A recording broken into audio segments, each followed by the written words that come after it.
I'm continuing this program with talks on some of the fundamental ideas of Oriental philosophy.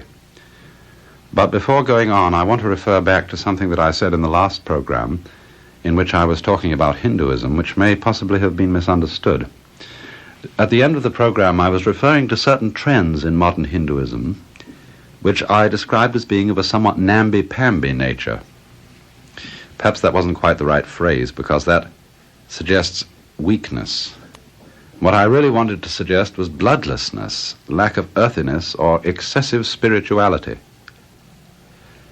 And I think this arises in certain schools of thought from a wrong interpretation of the great commentator Shankara. Shankara and Ramanuja are probably the two of the greatest medieval Indian commentators on the Upanishads and the traditional scriptures. And the way some people interpret this is somewhat as follows: that there is but one reality, which is Brahman, which is without form, without any quality that the mind can imagine, following the usual method of description by negation, and that this being so, it excludes there being any reality whatsoever to the seeming multiplicity of the physical world. In other words, the physical world that we perceive with our senses is in reality simply not there.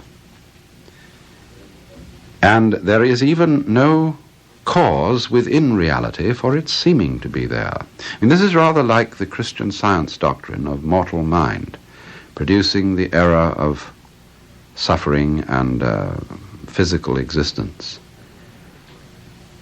That it has no reality at all, and our seeing of it, its seeming to be real, again, has no basis within the divine reality, which is the sole thing that exists. Now, this is an interpretation of Shankara which I believe to be fundamentally wrong. I don't believe that Shankara can correctly be interpreted as saying that the world of sense experience, which this, to my mind, wrong interpretation of his school identifies with Maya, I don't believe that this is the way he ought to be understood.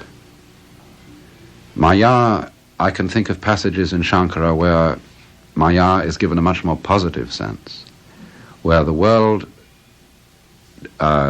is not to be considered identical with Brahman in the sense that it's not really there and Brahman is the only reality which exists, but rather that the world is Maya, or is illusory, only in the sense that we do not see it to be one with Brahman, just as it is. The seeing of its oneness with Brahman does not involve its disappearance. And if it does, then we've got not a non-dualistic doctrine at all, we've got an extremely dualistic doctrine. Because after all, if there is the seeing of an illusion, supposing you say what you see as the illusion isn't really there, but you can't deny the fact that you see it. And then if that seeing of it has no basis in reality, if that in turn is an illusion, and the illusion that one sees an illusion is an illusion, then you've got a principle that is fundamentally distinct from the supreme reality, and in a way stands against it, is not explained by it, is not grounded in it. And therefore this is a highly dualistic form of thought, and as a result, all fundamental dualisms lead to consequences in feeling and in conduct which are world-hating. And this seems to me why there are trends in modern Hinduism to be excessively spiritual, to regard all sense knowledge as basically evil, in the sense of being fundamentally, and I mean fundamentally, unreal. And this, in other words, is what I wanted to indicate about these trends in modern Hinduism which I do not feel are representative at all of either Shankara's doctrine or the doctrine of the Upanishads, upon which the whole tradition of Hinduism is based. Now then, today I want to go on to the subject of Buddhism. Buddhism originates in India somewhere between 6 and 500 BC. There is always some conjecture about the exact dating of individuals at this time, but it was during this period that there lived a man called Gautama. And Gautama was the son of a king, or perhaps tribal chieftain, who lived very close to modern Nepal in the north of India. And Buddha is a title given to this man. It wasn't his proper name, just as Christ is not, as it were, the surname of Jesus, as when we say Jesus Christ. We should correctly say Jesus the Christ, Jesus the Anointed One. And in the same way one should say not Gautama Buddha, but Gautama the Buddha. For Buddha means an awakened one. A man who woke up, who, in other words, you must understand this term within the whole Hindu tradition, a man who is no longer spellbound by Maya, by the seeming separateness of all the things in this world. That's one of the forms of Maya. And so a Buddha is not a unique historical character. There can be, and it is supposed that there have been, innumerable Buddhas. But the idea of a Buddha is related to the Hindu idea of an avatar, which means an incarnation of the Godhead in human form.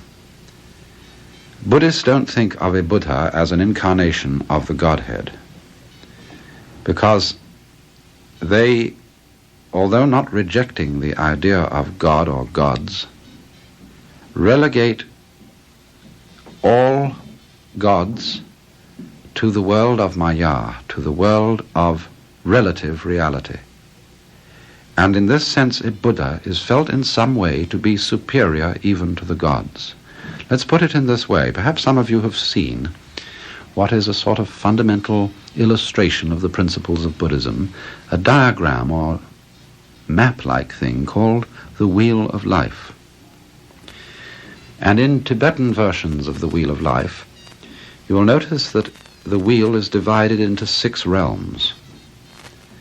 And these 6 realms include human beings, gods, or perhaps angels would be a better term for devas, spirits of wrath called asuras, personifications of the destructive forces of nature, animals, then what are called naraka, or purgatories, preta, or tormented, frustrated spirits with tiny mouths and immense bellies, having, in other words, immense appetite but very little means of satisfying it, and then again humans. And the basic idea of Buddhism is that awakening, Buddhahood, can be attained only from the human state. Deliverance from the vicious circle which the wheel represents, life considered as a vicious circle. The gods are too powerful and too happy to concern themselves to be delivered. At the opposite extreme, the people in the narakas, the tormented souls in purgatory, as it were, are too miserable. The animals too dumb, the asuras too angry, and the pretas too frustrated. You can take this wheel, as a matter of fact, not as referring to any actual worlds other than ours of ghosts or gods and purgatories, but you can take these 6 realms as representing states of the human mind. and the human state as representing even-mindedness, what is called in Sanskrit upeksha, equanimity. Now, when it is said then that one can become a Buddha only from the human state, it means, you see, that a Buddha stands above the gods as being released from the wheel. In very popular Buddhism, of course, as in popular Hinduism, the idea of the wheel is taken rather literally. It is, in other words, believed that the individual passes from life to life, and it's rather funny that although Buddhism actually denies the existence of an individual soul as an enduring reality, nevertheless, in Buddhist countries it is popularly believed that some sort of equivalent of the soul passes from life to life, and that if your present life is miserable, it is a result of foolish actions in the former life, but if in this life you act wisely, your birth in the next life is to be more fortunate, and you may get up, of course, to the heaven worlds, the world of the gods. But human birth is the thing that is always regarded as most fortunate, because you can be tied to the wheel not only by chains of iron, that is to say by acting wrongly, you can also be bound by chains of gold, that is by acting wisely so as to inherit good fruits. Now, of course, very sophisticated Buddhists, not only in modern times but in ancient times, did not take this idea of reincarnation literally. They looked upon it in quite a different way, and just as they regarded the six worlds as states of the human mind, so they regarded reincarnation as something happening in this life. Those of you who've read T.S. Eliot's Four Quartets will remember the passage, perhaps, where he says that those who have just left the platform of a station on a railway train are not those who will arrive at any destination. Those who, in other words, walked in at the door of the room and are now sitting down in chairs are not the same people as those who stepped in at the door. We are, in other words, constantly changing.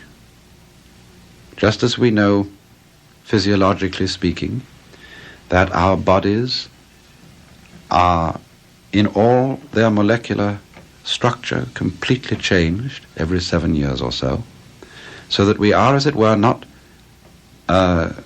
enduring entities, but rather something like a university, where the faculty and the students and the very buildings themselves may change completely within a span of years, and yet somehow the university, or something by way of a pattern, goes on. And so, in this sense, freedom from reincarnation would be, by very sophisticated Buddhists, interpreted as freedom from the illusion that the person who came in at the door is the same one now sitting in the chair. And that in its turn signifies freedom from an emotional habit, the habit of grasping at one's own life, at seeking for continuity. And you see, the idea of continuity in Buddhist philosophy is that we desire continuity in order to perpetuate our past. In our past, in other words, we have accumulated various things: experiences, material goods, knowledge, virtues, power, so on. And the desire for continuity is the desire for the perpetuation of a past self or string of selves with which we identify ourselves. And Buddhist insight involves the recognition that the past is perpetually vanishing. There really is no past to continue, and therefore to cling to it, to identify oneself with it, is to perpetuate an illusion resulting in incessant frustration, resulting indeed in that very vicious circle which the symbol of the wheel represents.